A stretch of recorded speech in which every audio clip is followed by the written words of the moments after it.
களத்தில் இருந்து இதன் மூலம் ஆண்ட முதலமைச்சர்கள் பேரறிஞர் அண்ணா, முத்தமிழ் அறிஞர் அவர்கள், கலைஞர் அவர்கள், புரட்சி தலைவர் எம்ஜிஆர், புரட்சி தலைவர் அம்மா அவர்கள், இன்றைக்கு தலைவர் அவர்கள், இவர்கள் தான் மக்கள் ஓட்டு போட்டு முதலமைச்சராக.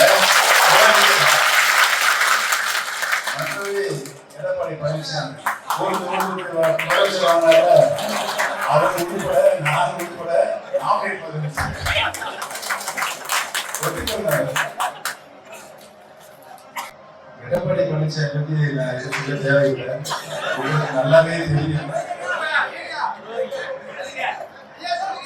நல்லாவே தெரியும். அவருக்கு அவர் கூட இருக்கிறது யாரு?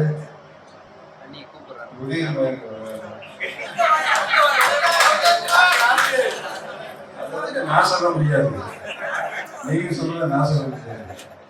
ராமநாதபுரம் எலெக்ஷன்ல நான் அப்படி நடத்திக்கிட்டு தலைவர் சொன்ன சட்ட விதியை இவர்கள் காற்றிலே பறக்க விட்டார்கள். அம்மா அவர்கள் கொடுத்த நிரந்தர பொதுச்செயலாளர் பதவியை பறித்துக் கொண்டார்கள்.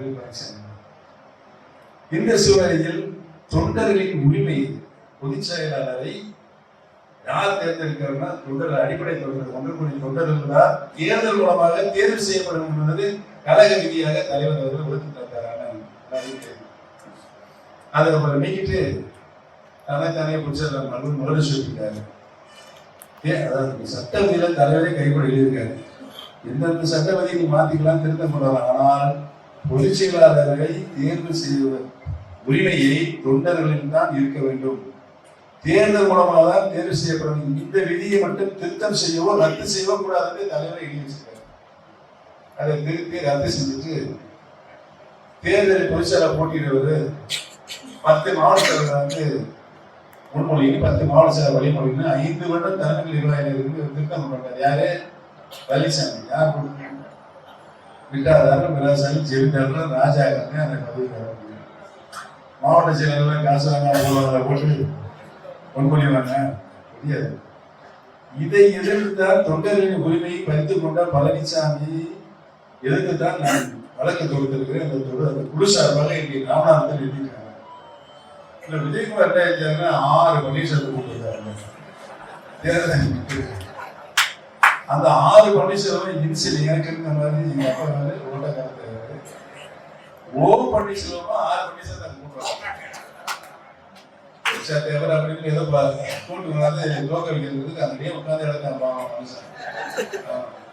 முடியல. ரெட்டையில் ஒருத்தர் மாதிரி வச்சாங்க, அவங்களாலையும் முடியல. என்ன நடந்தது? நாடாளுமன்ற தேர்தலில் அனைத்து இந்திய அண்ணா போட்டிட்டு அனைத்து இடங்களிலுமே புடிச்சுட்டாங்க. நீங்க இப்பதான் அந்த அமைச்சர் முன்னாள் அமைச்சர் பேசுற மாதிரி பேசுறாங்க. ஏதாவது ஒரு மரியாதை பேசிருக்கா? அண்ணா திமுக நல்ல பேர் வாங்கி கொடுத்து வச்சிருப்பாங்க. அசிங்கே பண்ணிட்டு இருக்காங்க. சிவி சங்கர், உதயநிதி, சீனிவாசன்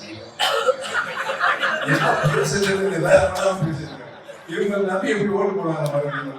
சொல்லுங்க, நீங்களே சொல்லுங்க. ஓட்டு போடுவாங்களா? நடக்காது. இன்னைக்கு கிறுக்கு பிடிச்சி பேய் பிடிச்ச மாதிரி அழைதாரு பழனிசாமி. கிறுக்கு பிடிச்சி பேய் பிடிச்ச மாதிரி அங்கே இங்கே பார்த்து போய் வெளியே முடியாது போயாரு. இந்த சூழ்நிலையிலே போடி வண்டியா கிளம்பி என்னை தோற்ற 7 இடங்களை நாடாளுமன்றத்தில் டெபாசிட் என்னை ஏற்று உள்பட 14 இடங்களில் 3வது போயிருக்காங்க. அப்ப இந்த நாடாளுமன்ற தேர்தல் கன்னியாகுமரி சட்டமன்ற தேர்தல் 3 லட்சம் ஓட்டு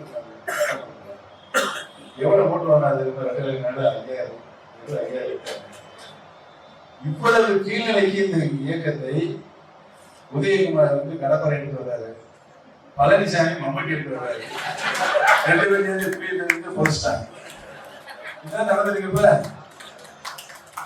அப்ப இந்த இயக்கம் 75 ஆண்டு காலமாக திராவிட முன்னேற்ற கழகம் ஆலமரமாக அண்ணன் சொன்ன போது ஆலமரமாக வந்து கொள்கைகளை தமிழர்களின் உணர்வுகளை பிரதிபலிக்கின்ற ஆட்சியாக கட்சியாக இன்னைக்கு வளம் வந்து கொண்டிருக்கிறது. இந்த இயக்கத்தில் நான் இன்றைக்கு இணைந்திருப்பது ரொம்ப மகிழ்ச்சியா இருக்கு. அம்மா இருந்திருக்கா மிகப்பெரிய வருத்தத்தில் நான் இருக்கேன். இன்னைக்கு நான் மகிழ்வோடு இருக்கிறேன். ஏனென்று சொன்னால் திராவிட பாரம்பரியம் பரிணாம வளர்ச்சி சமூக நீதியை காப்பாற்றுகிற இயக்கம், அனைவரையும் ஒரு தாய் மக்களாக பாவித்து வளர்ந்த இயக்கம். நம்மளுக்குள் எந்த பாகுபாடும் இல்லை. இயக்கம் என்று சொன்னால் உணர்வுபூர்வமான இயக்கம். இந்த இயக்கத்தில் சாதாரண தொழிலாக இருப்பதை நமக்கு மிகப்பெரிய பெருமை. இந்த நிலையில் தலைமை ஒன்பது கோல்டு ஞாயிறு செவ்வாய் புதன் வியாழன் ராகன் ஏழு. இத்தனை 9 கோள்களையும் பவர்ஃபுல் கோள் என்ன? சூரியன்.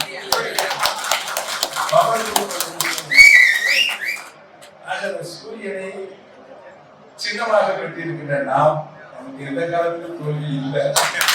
செய்திகளை உடனுக்குடன் தெரிந்து கொள்ள கீழ்கண்ட கேபிள் மற்றும் டிடிஹெச் நெட்வொர்க்குகளில் எம்நாடு செய்தி தொலைக்காட்சியை காணுங்கள். பாதகம் செய்பவரை கண்டால் நாம் பயம் கொள்ளலாகாது பாப்பா. மோதி மிதித்துவிடு பாப்பா, அவர் முகத்தில் உமிழ்ந்துவிடு பாப்பா. அண்மை செய்திகளை உடனுக்குடன் தெரிந்து கொள்ள இணைந்திருங்கள் எம்நாடு தொலைக்காட்சியுடன்.